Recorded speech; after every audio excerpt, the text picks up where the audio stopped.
ایران نے field marshal Asim Munir کے دورہ ایران کو نتیجہ خیز اور سود مند قرار دے دیا۔ ایرانی صدارتی دفتر سے جاری بیان میں کہا گیا، فیلڈ مارشل عاصم منیر کا ایران کا دورہ انتہائی نتیجہ خیز رہا۔ فیلڈ مارشل کے دورے میں قابل قدر سفارتی کامیابیاں حاصل ہوئیں۔ دورے کے نتائج جلد ہی سامنے آنا شروع ہو جائیں گے۔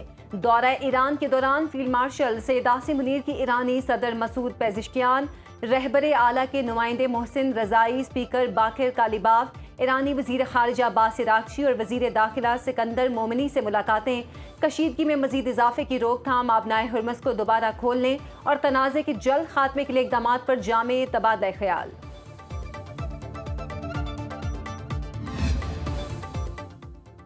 فیلڈ مارشل عاصم منیر اور ایرانی صدر کی ملاقات انتہائی مثبت اور نتیجہ خیز رہی۔ دیر پا امن کی راہ ہموار ہونے کی امید ہے۔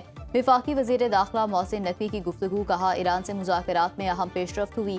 ایران امریکہ تنازع اور مشرق وسطیٰ کی صورتحال پر تفصیلی بات چیت ہوئی۔ اسلام آباد مفاہمتی یادداشت کی بحالی اور تنازع کے جامع حل کے لیے اقدامات پر غور کیا گیا۔ ایرانی صدر نے اپنی حکومت کا موقف اور تحفظات کھل کر بیان کیے۔ وزیر داخلہ محسن نقوی سے امریکی ناظم الامور نیٹلی بیکر کی ملاقات، خطے کی مجموعی صورتحال اور امن و استحکام سے متعلق امور پر تبادلہ خیال۔ پاک امریکہ دو طرفہ تعاون اور مختلف شعبوں میں تعاون بڑھانے پر بات چیت۔ امریکی ناظم الامور کی خطے میں امن و استحکام کے لیے فیلڈ مارشل کے مثبت سفارتی کردار کی تعریف۔ بانی پی ٹی آئی کی اہلیہ بشریٰ بی بی اور نورین نیازی کی ملاقاتیں۔ نورین نیازی اور بانی کی ملاقات 40 منٹ تک جیل کانفرنس روم میں جاری رہی۔ نورین نیازی بغیر گفتگو کیے واپس روانہ ہو گئیں۔ گورکھپور فیکٹری ناکہ سے کارکنان بھی واپس روانہ۔ نورین نیازی نے 7 روز میں بھائی سے دوسری ملاقات کی۔ بانی پی ٹی آئی کا شفا ہاسپٹل میں علاج نہ کرانے کے خلاف توہین عدالت کی درخواست 16 سپتمبر کو سماعت کے لیے مقرر۔ رجسٹرار آفس سپریم کورٹ نے فریقین کو الزامات کی فہرست نہ بھجوانے کا اعتراض لگایا تھا۔ پی ٹی آئی نے اعتراض دور کر کے دوبارہ درخواست دائر کی۔ سینیٹر علی ظفر نے سینٹ اجلاس میں کہا، سپریم کورٹ کے احکامات کی خلاف ورزی کی گئی، عدالتی احکامات ہی تبدیل کر دیے گئے۔ پیمز ہاسپٹل میں دل چیک کرنے والی مشین ہی دستیاب نہیں تھی۔ حکومت کو کہتا ہوں، آپ عدالت نہ بنیں۔ آپ کی بانی پی ٹی آئی سے مخالفت ہے یا ان کی سیاست سے؟ حکومت بانی پی ٹی آئی کی صحت پر سیاست نہ کرے۔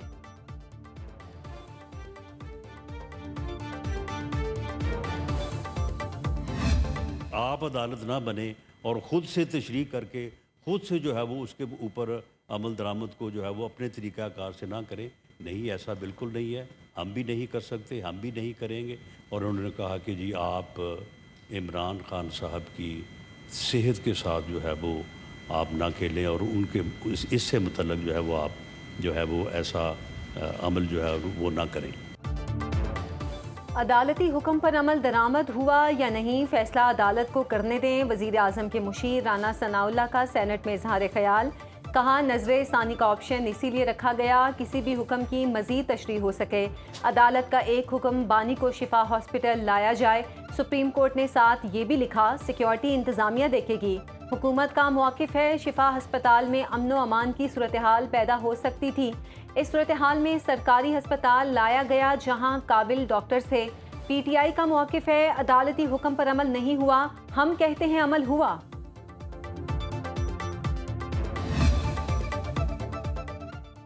متحدہ اپوزیشن کا بانی پی ٹی آئی سمیت تمام سیاسی قیدیوں کی فوری رہائی کا مطالبہ، سپریم کورٹ کے فیصلے پر عمل درآمد یقینی بنانے کے لیے پارلیمنٹ میں قرارداد لانے کی تجویز پر غور۔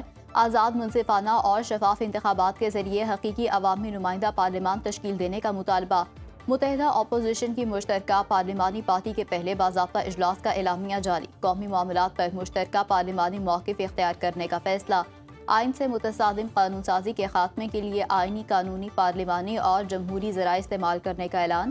پارلیمنٹ کے اندر منظم، مؤثر اور مربوط مشترکہ کردار ادا کرنے کا فیصلہ۔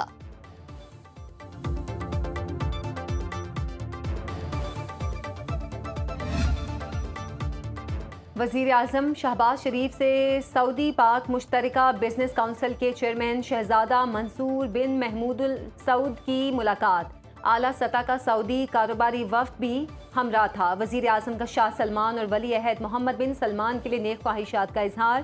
وزیر اعظم شہباز شریف نے کہا، شہزادہ محمد بن سلمان کے ویژن کے مطابق اقتصادی تعلقات کو باہمی مفاد پر مبنی اسٹریٹجک اقتصادی شراکت داری میں تبدیل کرنے کے خواہاں ہیں۔ شہزادہ منصور بن محمد ال سعود نے زراعت، بندرگاہوں، شاہراہوں، ہوائی اڈوں کی آؤٹ سورسنگ، ریئل اسٹیٹ، توانائی، بجلی کی تقسیم اور انفارمیشن ٹیکنالوجی کے شعبوں میں سرمایہ کاری کے مواقع میں دلچسپی کا اظہار کیا۔ امریکی صدر کا آبنائے ہرمز سے تمام سمندری بارودی سرنگیں ہٹانے کا دعویٰ۔ ٹرمپ کہتے ہیں امریکہ بحریہ نے اطلاع دی کہ آبنائے ہرمز میں تمام بارودی سرنگیں ہٹا دی گئیں۔ ایران کو آگاہ کر دیا، نئی بارودی سرنگیں بچھانے والے جہاز یا کشتی کو نشانہ بنائیں گے۔ ایران جنگ میں ساتھ نہ دینے پر ٹرمپ جنوبی کوریا سے ناراض۔ امریکی صدر نے جنوبی کوریا کے ساتھ جنگی مشقوں کو پیسے کا ضیاع قرار دے دیا۔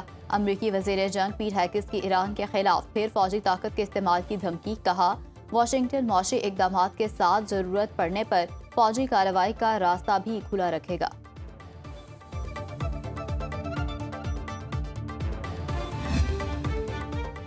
اقوام متحدہ کا آبنائے ہرمز میں ضروری اشیاء کی ترسیل کے لیے نیا میکنزم تجویز۔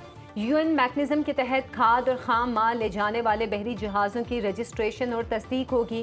آبنائے ہرمز میں بحری جہازوں کی نگرانی کا انتظام عمان میں کیا جائے گا۔ سیکرٹری جنرل اقوام متحدہ اینٹونیو گوتریس نے کہا مجوزہ طریقہ کار پر عمل درآمد کے لیے تنازع میں شامل تمام ممالک کی رضامندی ضروری ہے۔ سعودی فرمانروا شاہ سلمان بن عبدالعزیز کی زیر صدارت مجلس شورا کا اجلاس۔ آبنائے ہرمز اور باب المندب کھولنے پر زور۔ سعودی میڈیا کے مطابق کابینہ نے آزاد جہاز رانی اور ایران تنازع کے پائیدار سفارتی حل کی حمایت کا اظہار کیا۔ امریکی افواج کی ایران کے خلاف بحری ناکہ بندی جاری۔ سینٹ کام کے مطابق 24 اگست تک 71 تجارتی جہازوں کا رخ موڑا جا چکا۔ 3 جہازوں کو ناکارہ بنایا گیا، 2 پر سوار ہو کر کارروائی کی۔ ایران نے نئی امریکی پابندیوں کے جواب میں 2 سالہ معاشی منصوبہ تیار کر لیا۔ ایران کے اقتصادی امور کے سربراہ سید علی مدنی زادہ نے کہا ہمیں ان امریکی اقدامات کی توقع تھی۔ ایران مہنگائی، کرنسی پر دباؤ اور اشیاء ضروریات کی قلت جیسے مسائل سے آگاہ ہے۔ ایران صرف دفاع نہیں، دباؤ کا مقابلہ کرنا بھی جانتا ہے۔ سپریم لیڈر کے سینئر مشیر محسن رضائی نے کہا ایران کے خلاف اقتصادی جنگ جاری رہی تو آبنائے ہرمز سے تیل کا ایک قطرہ بھی گزرنے نہیں دیں گے۔ ایرانی فوج کے سربراہ جنرل امیر حاتمی نے کہا ایران 20 سال تک بھی جنگ لڑنے کے لیے تیار ہے، دشمن کی ہر جارحیت کا دندان شکن جواب دیں گے۔ چین کی جانب سے ایران پر امریکی پابندیوں کی مذمت۔ ترجمان چینی وزارت خارجہ کا کہنا ہے کہ ایران کے ساتھ چین کا تعاون بین الاقوامی قانون کے دائرے میں ہے اور اس قانونی تعاون میں کسی قسم کی مداخلت یا رکاوٹ قابل قبول نہیں۔ امریکہ کی اعلیٰ ایرانی کمانڈرز کی معلومات دینے پر $1 کروڑ تک انعام دینے کا اعلان۔ امریکی محکمہ خارجہ کے ریوارڈز فور جسٹس پروگرام کے تحت یہ انعامی رقم رکھی گئی۔ مطلوب افراد میں پاسداران انقلاب کے کمانڈر جنرل احمد واحدی، خاتم الانبیاء سینٹرل ہیڈ کوارٹرز کے سربراہ علی عبداللہ، IRGC ایروسپیس فورس کے ڈرون یونٹ کے کمانڈر سعید آقا جانی، سائبر الیکٹرانک کمانڈ کے سربراہ حمید رضا لشگریان اور IRGC انٹیلیجنس آفس کے کمانڈر مجید خادمی شامل ہیں۔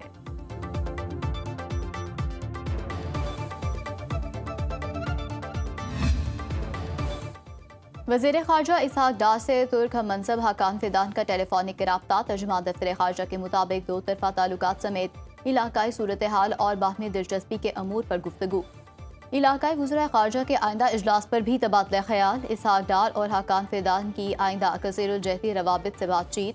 پاکستان ترکیہ کے وزرائے خارجہ کا قریبی رابطہ برقرار رکھنے پر اتفاق۔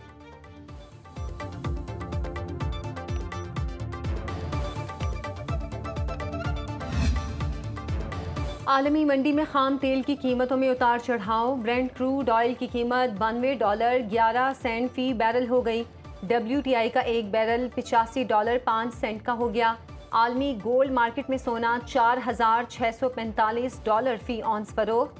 ایشیائی سٹاک مارکیٹس میں مسلسل دوسرے روز بھی مندی۔ پاکستان سٹاک مارکیٹ میں تیزی کا رجحان۔ 100 انڈیکس 400 پوائنٹس اضافے کے ساتھ 1,77,370 کی سطح پر بند ہوا۔ نیا دن نیا اضافہ۔ پاکستان میں پیٹرولیم مصنوعات کی نئی قیمت۔ پیٹرول 39 پیسے، ڈیزل $2.40 لیٹر مہنگا۔ اوگرا نے آج کے لیے پیٹرول کی قیمت $341.98 فی لیٹر مقرر کر دی۔ ڈیزل کا 1 لیٹر 370 روپے 69 پیسے میں فروخت ہو رہا ہے۔